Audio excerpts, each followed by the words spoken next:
we saw this like logo, and it was a bomb with like an old school bomb with a little fuse, and around it said the Lesbian Avengers. And I was like, this is just absurd enough that it'll just work for us as a name.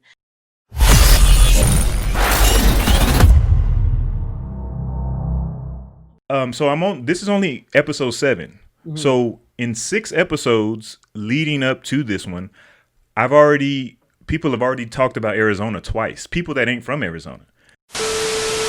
The first time that we got a really, really good glimpse of like a crazy epitome of what like the abstract style was when we went to AZ.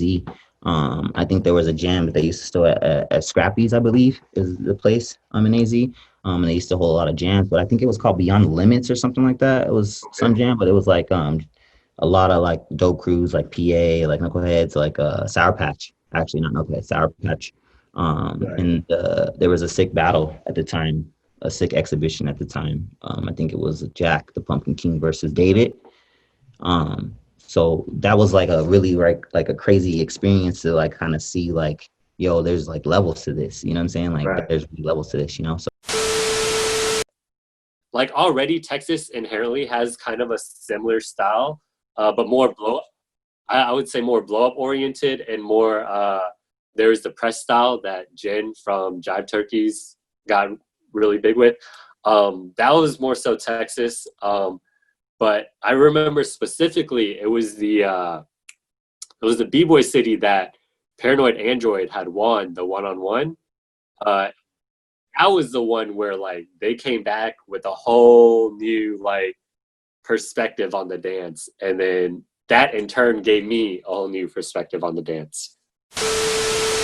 Yeah, and they've talked about Paranoid Android's name has been mentioned multiple times in these interviews, and what I want to ask you is what do you think it is about the desert that caused this rebel style to manifest? I think, to be honest with you, it probably has a lot to do with the Native American influence in Tucson. Looking at dancers like Whum and Tosh from Sour Patch. A lot of people were, and Soto as well. A lot of people were very much inspired by their patterns, by their dance styles, and they themselves are inspired by their Native American, traditions. So I think it has a bit to do with that. To actually say like, what, we know that this doesn't fit in the actual like traditional lexicon of breaking, but we don't care because this is part of our culture.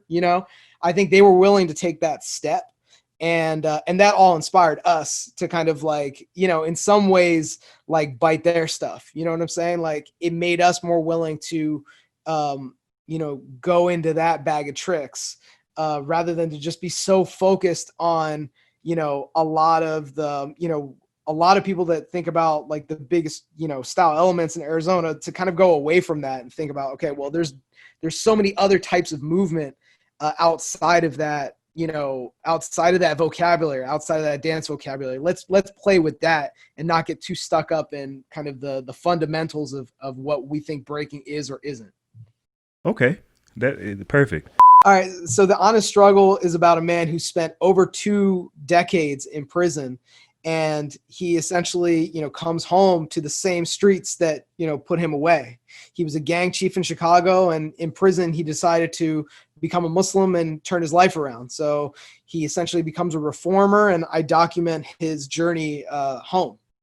For more quality content from Beyond the Cypher with Illskillz, don't forget to press the like and subscribe buttons. Let us know how we're doing down in the comment section. And to make sure you don't miss anything from the channel, go ahead and smash that notification bell. We appreciate the love and support so far. So peace until the next episode.